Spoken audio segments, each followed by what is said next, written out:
Well, poverty and malnutrition remain rife in the rural Eastern Cape despite the ongoing attempts to curb it. Extensive media coverage, the Human Rights Commission, government departments, as well as stakeholder meetings are held to address socio-economic challenges facing the community of Chwebeni in Port St. John's have so far had very minimal impact. A non-profit organization has now been formed to provide food hampers and also manage a soup kitchen for the children. We have roped in Marumo Sekgobela, Save the Children South Africa Health and Nutrition thematic lead, as we look, of course, at a way to address malnutrition challenges in that area. Marumo, great having you with us. Thank you so much for joining us. Look, very concerning, this issue of children living in acute poverty in Port St. John's. I mean, this cannot be in a state that provides various initiatives, as I've mentioned in my intro, so as to ensure that at least the basics like food are actually provided for children. So what do we do? Good afternoon, and certainly good afternoon to your viewers as well. And you have summarized it very well, and this cannot be happening at this day and age, that we talk of children that are in dire situation of malnutrition in one of our provinces, the Eastern Cape. I mean, first of all, South Africa as a country is not food insecure. Now, why do we have situations like this?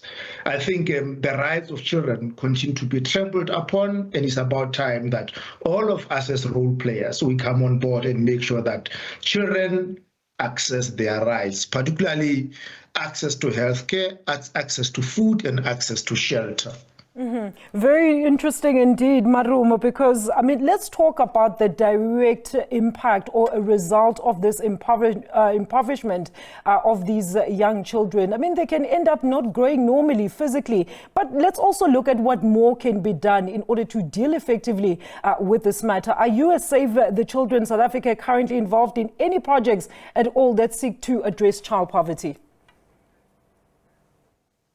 First of all, to start by reflecting the dire effects of malnutrition for children, I think one cannot say more. Today we sit in a situation where our young children, still the grade 4 learners, cannot read a book for meaning. All those things emanate from these challenges that this particular community is facing at a particular moment. Because when you've got a perpetual cycle of malnutrition for children, children remain stunted for longer periods of time. Effectively and eventually, it affects their learning. It affects their ability to become productive adults later in life. And as a result, the cycle of poverty is perpetuated within our households. And from Save the Children South Africa at the moment, we do have projects that we are running, that we are trying to work with communities in other parts of South Africa, but not in the Eastern Cape at the moment. But then we call on civil society organizations that are found within the Eastern Cape, to hit the call to assist these children that are affected by these situations, because the situations is more or less similar in all the other provinces. If you look at what is happening right now, University of Cape Town just released the child gauge for 2024. And I just want to reflect on two things that were really clearing for us as Save the Children South Africa. One, when you look at, children, they compared the year 2016 and the year 2022. And when you look at children that are from the poorest households, in 2016, we were sitting at 29%.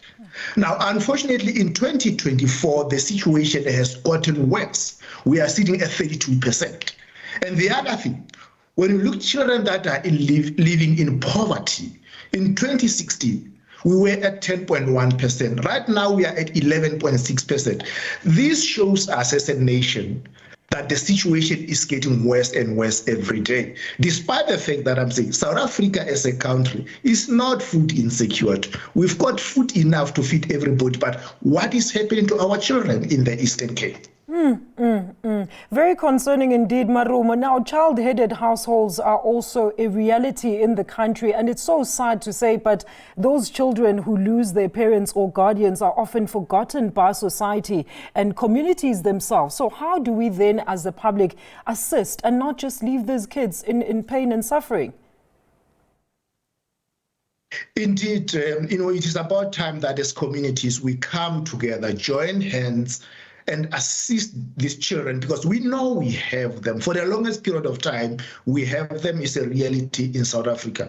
And definitely there are interventions that, collectively, and when I say collectively, I mean from government interventions, from civil society interventions, from community interventions, we can put in place and assist the situation. For example, you have visited, SABC has visited these communities 9 months ago, around November last year. And yes, the situation remained the same. But what I have seen in that video clip when you visited, for example, there are opportunities. These communities, one, they've got access to land. Now, it's about time that we put to good use the land that they have in place so that all involved can come and teach these communities how to produce food, for their household food security. Secondly, let's look at, nutrition assistance programs that are currently happening there. We appreciate that, but the reality is they remain a short-term intervention. Let's do so for time being, but let's definitely work to an extent that these communities are taught to produce food for the household themselves. One other element that you can see in this community is high unemployment rate. And it's not immune to this community only. Unfortunately, this is the situation we see in throughout the entire South Africa. That's why I was sharing with you the latest stats that were also still, emphasized in the Child Gauge 2024.